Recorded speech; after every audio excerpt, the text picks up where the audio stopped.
Next week begins an all-new, thrilling, two-part Are You Scared? And followed by that, we have Ghost Files that's coming out on YouTube May 16th. Here's the thing. If you want to watch those right now, everything's airing a month early over on Watcher TV. So you can watch Are You Scared and the beginning of Ghost Files Season 4 over there right now. Or just hang out here on YouTube and you'll be seeing them shortly. Yeah, that's right. And we'll be right here with you.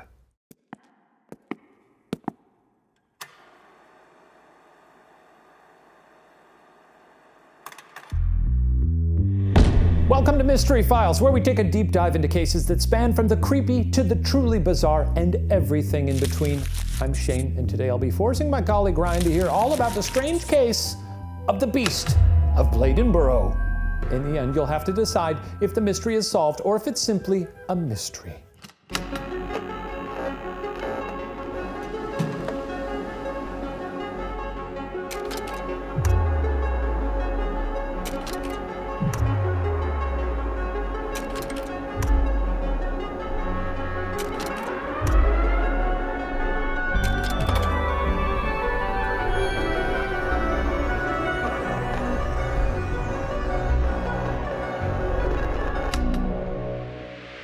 I don't know what I'm more intrigued by, the Beast or a town that's named Bladenboro. Bladenboro. That sounds pretty cool. Because it's got bleed in it. Yeah. A lot of cryptids in this season, huh? Well, a lot of cryptids in this life, I mean, I guess Jeff is not really a... Watch what you say about Jeff.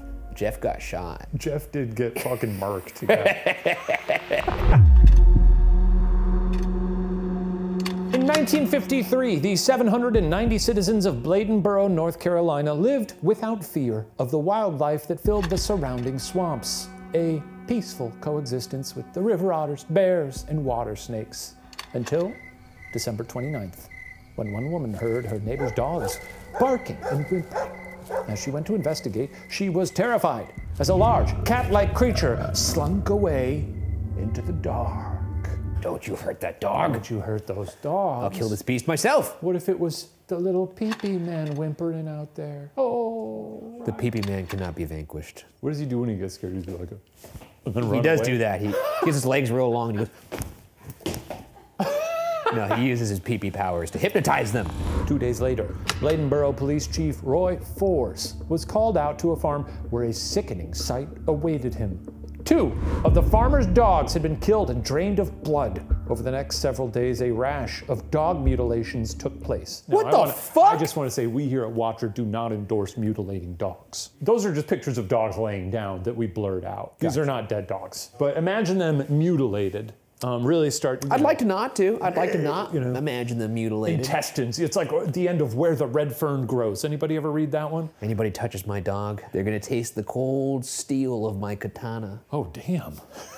Okay. Decades later, Johnny Voss recounted when the attacks came to his doorstep. He said, quote, "Killed one dog at 10:30 and left it lying there. My dad wrapped the dog up in a blanket.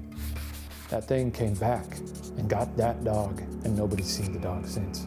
They just left it out there? Maybe they were gonna like bury it the next day. You don't want to bring that into the house. It's probably all bloody. They wrapped it up for a to-go order, and then the Beast took it and just like was like, "Oh, sweet, you did my work for me." I don't want your sweet Vinny Man or my sweet Obi Man being killed by a beast. No. But if the beast killed it... It would never happen with my Vinny Man because I have a katana. Right, but I'm saying if the beast did kill your pee-pee man, I would at least put the body out to just be like, well, I don't want it to go to waste. This could only happen in the universe where I don't have a katana. Right, and that is not this universe because Ryan does have a katana and he does use it. You don't want to hear that thing talk.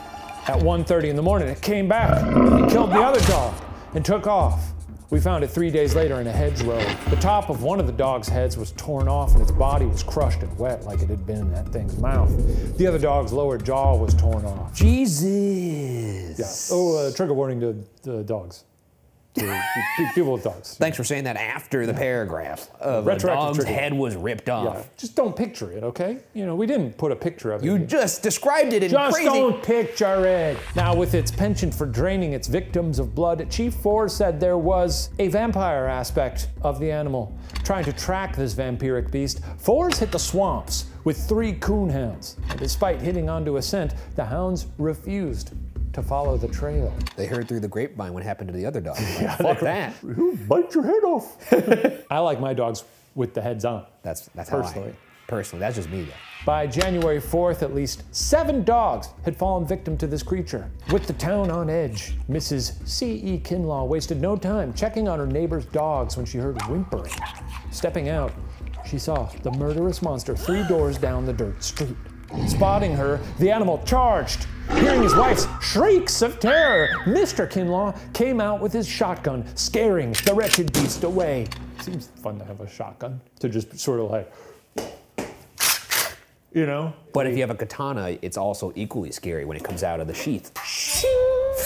If we ever teamed up, I could have a shotgun, you could have a katana. That's right. Then we could go back to back. And we'll do the noise at the same time. It's good.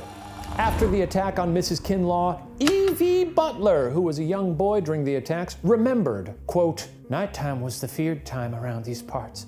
As the sun set, the entire community on the west side of town went indoors and didn't come out unless necessary." Now, this created some unexpected problems. As Butler explained, quote, "We didn't live in the town limits at that time, and almost everyone had an outdoor privy. To supplement the outside convenience, most houses had a thunder jug, a big jug that could be used at night and emptied into the privy during the day. That jug got plenty of use during the scare," unquote. They call it the jug you take a dump into, the thunder jug? The thunder jug. I don't doubt from here on out, every time we finish lunch around the office, you're gonna be like, all right, well, I'm gonna go pay visits to the thunder jug. That's right. I'm gonna go pay my respects to that thunder jug. A mere week since the first reports of the beast, with thunder jugs fudged up to the brim and fur baby bodies piling up, Chief Fours and Mayor Woodrow Bob Fussell reached out for help. On January 5th, the Morning Star ran the explosive headline, quote, "Vampire charges woman." It went on to detail the attacks and the terror that had gripped Bladenboro. The story latched onto the public's fascination, not just throughout the Carolinas, but the entire nation. By 3 o'clock that afternoon, the town was flooded with reporters from the New York Times, Chicago Tribune, and many more. Veteran service station operator Jabe Fink recounted crowds would get together before going on a hunt. According to reports, nearly 700 hunters showed up to help rid Bladenboro of their beast. Oh, surely nothing could go wrong with a bunch of people with shotguns in the dark. 700 shotguns out in the night. Walking around with guns. Like on the ready, waiting for a twig to snap. Just the slightest bit of movement. You couldn't pay me to be in that hunting party. The streets were empty at night, except for people with shotguns and pistols. One group was a fully armed pack of frat bros from UNC Chapel Hill who wanted to mount the beast's head on their wall. Scary. Is there a combination of words that's more scary than fully armed pack of frat bros? No, absolutely not. I shudder. I shudder at the thought. A gaggle of White Claws out there up to no good. Yeah. Oh boy. I don't like it. When one group was hunting, their dog was dragged screaming into the swamps. It was screaming. It was going, "Help me!" That's a sight. That's quite the I guess, sight. what does a dog scream? Just like a whimper? A yelp? A yowl? Yes. So I guess this beast really only likes dying. Now at this point, around a week since its first sighting, this vampire had taken the lives of 8 dogs, a family of kittens, and at least 1 little lamb. What would you be doing in this situation if this was you? I'd be out there at night in front of my house with a katana. Would you actually? Yes. Would you want a team of people, or would you be out there solo? Solo. Would you cover yourself in shit or piss to attract it? I don't know how that Like is dog piss. Oh. Would you get your little pee-pee man to do his pee-pee power? So just wring them out? Into a little Tupperware and then... No, I don't think I'd do that. Did you say wring them out? Yeah. You'd wring the piss out of him? No, I don't think I'd do that. But what were they looking for? From the sightings, they knew they were looking for something resembling a bear or a panther. That was dark in color, 3 to 5 feet long, 20 to 30 inches high, 80 to 100 pounds.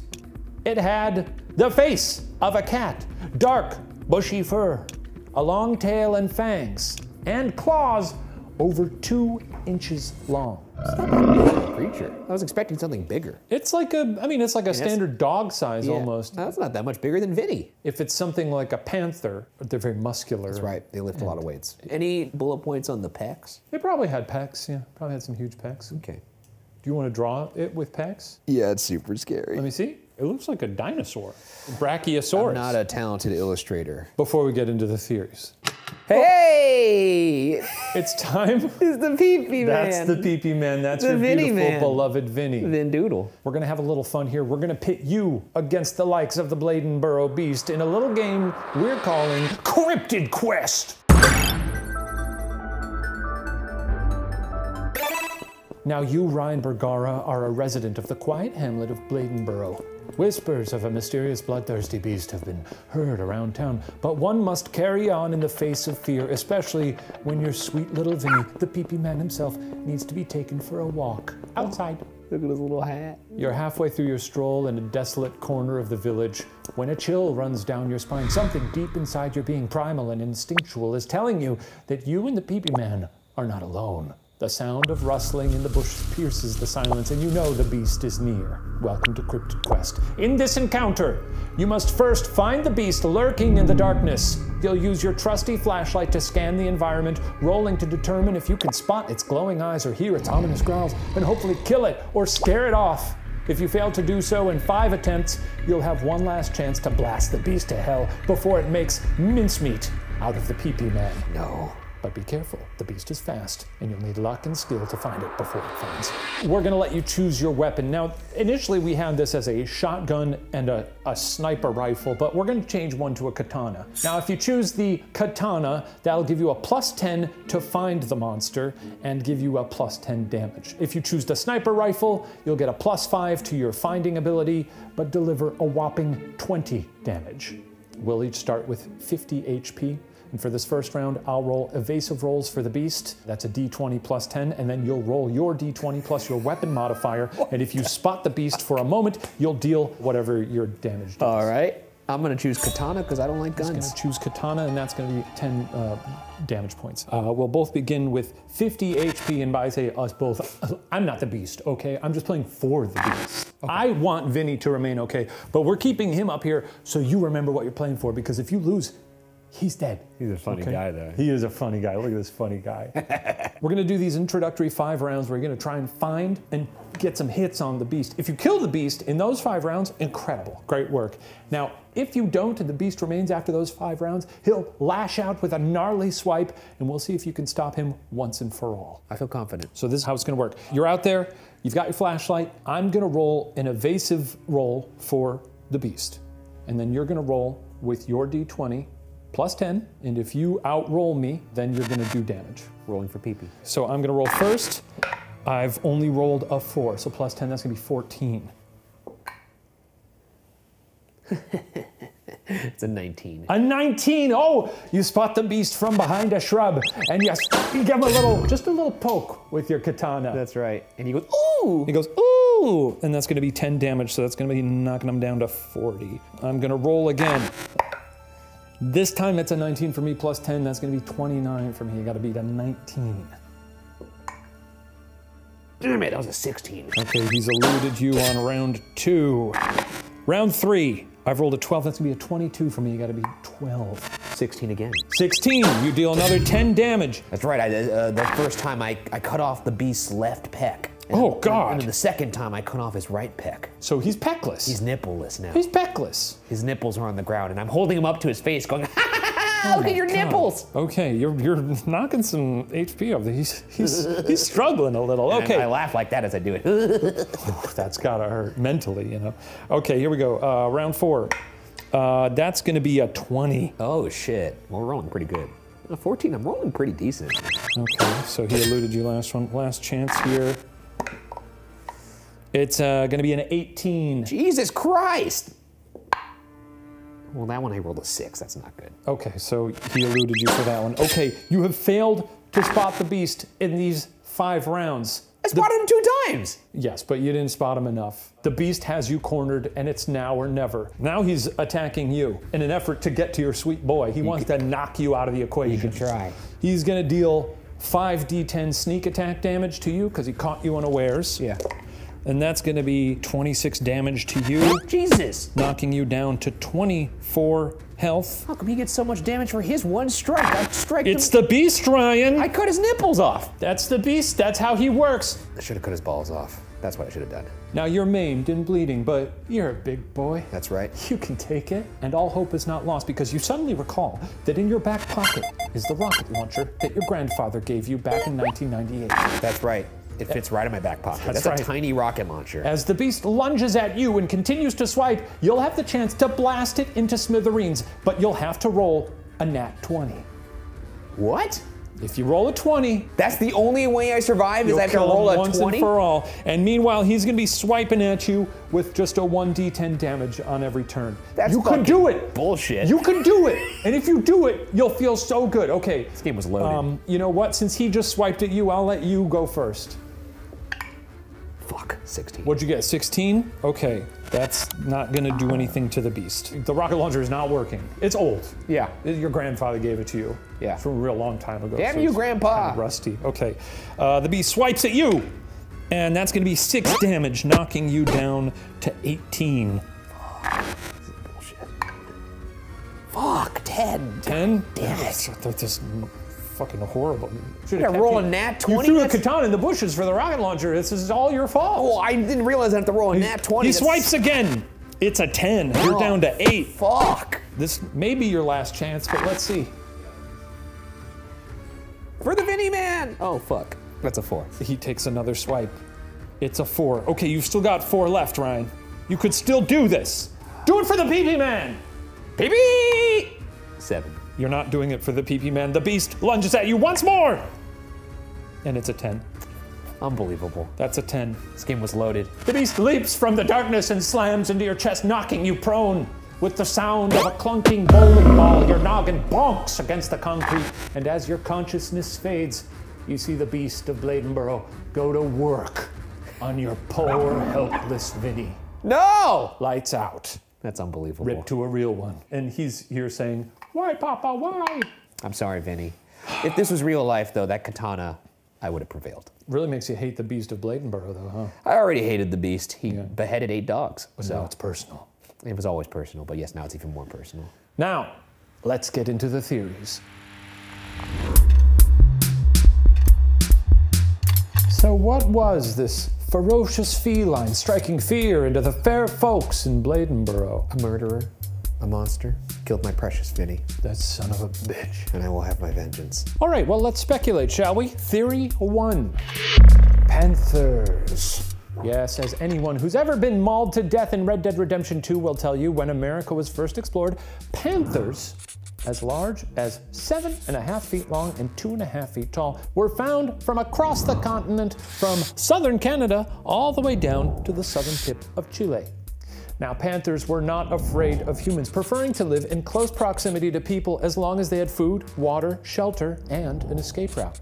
With a dwindling food supply and deforestation of its natural habitat, by the early 20th century, panthers became exceedingly rare throughout North Carolina. Now, between 1937 and 1993, people reported seeing 121 adult panthers and 17 kittens, but all of them were unverifiable. Do we have any googly eyes? This is my thing this season, remember, I want to put, oh, thank you, that'll be good. Thank you, Brittany. This is important for me personally. That is pretty funny, actually. That's good, right? Yeah, he's pretty funny. And that makes it more fun. Now, a multi-year analysis to find the animal was conducted, and in 2018, the Carolina panther was determined to have gone extinct. At this point, it's been over a century since the last verified Carolina panther lurked across the land. Still, the Smoky Mountain National Park receives a handful of reports every year claiming to have seen a panther. Over his 30 years working in the park, supervisory wildlife biologist Bill Silver has seen everything from emus to little capuchin monkeys. Now, when he gets a report of a panther, he says, quote, and Ryan, I think you'll like this, "I never tell people they didn't see what they think they saw, but we don't have any hard evidence." Sounds just like from your mouth. He sounds like a good guy. This seems to me like it could be Perfectly plausible. plausible, right? Yeah, there's precedent. Yeah. Like that they have been in this area, so it's not crazy. It's not crazy. like you're saying Bigfoot mauled them. I think that's a good theory. I think so. Let's move on to the next one. Theory 2. A carnival animal. One resident said, quote, "We thought at one time there was a carnival that came through town, and it was some type of wild, exotic animal that got out, which is exactly what one man thought he had hit with his car in Bladenboro. As they examined its body, it turned out that it was an ocelot, seen here, sort of a little leopard-like kitty cat. It was an ocelot that was known to have escaped a show in nearby Lumberton, North Carolina, just months before.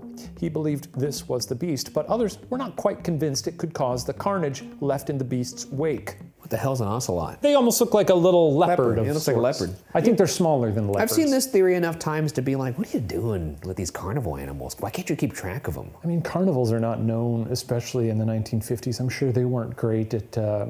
keeping them? Yeah. It just feels like every time we have one of these cryptid things, it's like, oh, there was a carnival in town, and guess what? They couldn't keep their animals in the cage. That happens, you know. When we were in the UK for Ghost Files, remember those horses running through the streets? That's right, I do remember that. That was crazy. That was crazy. London, horses, wild in the street. I guess Animals are clever. Okay, we're moving on to theory 3, and I think you're gonna like this one, Ryan. We'll see. A bobcat. You don't like those one bit. On January 13th, Bladenboro hoped that the reign of terror had come to an end when local Luther Davis produced the body of a 25-pound bobcat that had fallen into his trap. Exhibiting signs of rabies, Davis put a bullet into its brain and dragged its carcass to the center of town. Don't drag a carcass into town. I killed a little cat. Yeah, check it out, everybody. That's Bobcats crazy, are, I mean, even 25 pounds, I guess that's pretty big, but bobcats are, they're sweet. You need to drag it in. They do little jumps. They sort of do little jumps. They got those funny tails. Yeah, I guess like he wanted to do like his Jaws moment where he like captures the beast, but it's kind of just sad. Yeah. You get rabies, there's not much they could do for you. Even as a human. If you get your shots, you can survive as a human, but if you don't get them within, I think, a handful of hours, it's one of the worst deaths you can experience. There's no curing it either once it takes hold. Hanging its body on a pole in front of Fussel's movie theater, cars lined the streets to get a look and take a picture with the beast. But when people saw it, some couldn't believe it. This cute little feller was the beast? This little guy right here? Look at this little fella. Now, Mindy Stinner of the Conservators Center in North Carolina said, quote, I just cannot imagine a bobcat killing an adult coonhound-sized dog unless it was a freak thing. And it certainly wouldn't have happened over and over again. Something that would have been able to kill a dog probably would have had to be cougar-sized or larger. Not even Fussell was fully convinced, as he told one paper, I just hope this is it. If not, I just hope the other one starts down the road and keeps on going. Let's move on to theory 4. Theory 4, Big Boy. Now, after the bobcat was killed, the mysterious attacks came to an end, for a time. Now, all remained calm until December of 1954, when 5 hogs were mysteriously mutilated and killed. Look at these little hogs. Nobody should kill any hogs. Now, like the earlier attacks, there was no blood found in the sty. All of the pigs were badly mangled and gnawed on. Now, people are saying that these animals have been drained of blood. Yes. I feel like people say that a lot when it comes to cryptid stuff. They do, always with the draining of the blood. Do we believe that, always? Maybe it's just much easier to drain things of blood than we know. Entirely possible, or are just people embellishing a bit? Perhaps that too. Yeah. Or very easy to drain blood, you never know. Days later, a dog, believed to be named Big Boy, was killed. Oh, that was sad. Now, a cross between a red bone hound and a German police dog, Big Boy was known for being vicious and having a taste for blood on account of his raw meat diet. And as it happened, Big Boy had escaped just before the killings began. Mindy Stinner, once again, said, quote, a lot of really horrible animal killings can actually be attributed to packs of dogs running wild. Sometimes dogs that have been taken hunting and don't come back pack up in the wild on their own. Oh, Jesus. So sort of feral dogs just start roaming around together. Cannibal dogs. Now, when local veterinarian Dr. Baird was asked if Big Boy could be the beast, he said it was, quote, very feasible. I don't like dogs killing other dogs. They do it, though. It's scary. What kind of dog would kill Vinny, do you think? No dog. No dog. What kind of dog would Vinny like to kill? Vinny doesn't kill, but no dog would kill Vinny because I have my katana. You would kill 1,000 dogs if you had to. I would have to. You would behead them. I would probably tackle them first, but then if they kept going, On to our last theory. You ready, Ryan? Here we go. It was A vampire cat. All right. Nice. Now, here we go. Yes, while many searched for an answer within the known animal kingdom, others have their doubts. One resident said, quote, "That's all they said, a big cat or a big dog, but I never believed either one." Multiple packs of dogs attempted to track the beast, only to lose the scent. Now, Paul Decker explained, quote, "The tracking dog's failure to pick up a scent may be explained by it being simply an animal they've had no exposure to. Well, whatever it is, it may still be stalking North Carolina." Some other cryptid media claims that in 2006, 60 goats were found with blood drained in Lexington. But our research shows there is no verifiable documentation to back this up. Now I want to say that's the Mystery Files difference. There's a lot of like little wiki articles out there. Yeah, like, yeah. They found 60 goats. That's right. With the blood drained. Sucked dry, looked like raisins. Trawled the internet looking for this. We could not find any reputable sources or news articles about this. No evidence of sucking. You can't jump to conclusions about these things, folks. If in fact that did happen, here lies 60 goats RIP. Fair enough. That's a cause for concern. Yeah, I think so. 60 blood-drained goats, very similar to our old pal, Chupacabra. the Choopster. The Chupa. Now, decades into living with the attacks, lifelong Bladenboro resident Herman Hester said, quote, "I really don't know what the beast was." What do you think? I think theory one. I think theory one too. I mean, they're like, hey, this big ass beast looks like a panther. This area had panthers in the past. We haven't seen one in a while, but I don't know if it's a panther. It's a beast. And A panther-like quality. I'd be like, I think It's that's doing the things a panther would do. Look, we're not biologists or zoologists or whatever the fuck, okay? We're just two guys in a basement having fun. That's right. And I'll tell you what, for our money, it's a panther, baby. I think it's a panther. That's a panther, baby. Now today, Bladenboro embraces its monster with their annual Beast Fest. Hosted by Boost the Boro, their mission is to encourage a spirit of collaboration to grow, prosper, and improve the quality of life for its citizens. And they do it by ritualistically mangling a dog every year. No, they don't. No, they don't. I was just kidding. Now, former Mayor Fussell mused years later, quote, "As to what's out there, a little publicity never hurt a small town. It was, quote, 10% real, 90% imagination."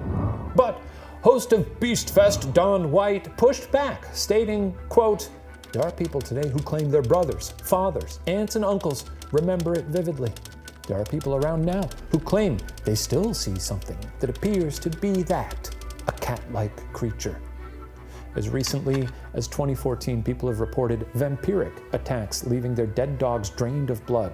But with no clear culprit, the curiosity surrounding this cat cannot be killed, as this case remains a panther. Or a mystery.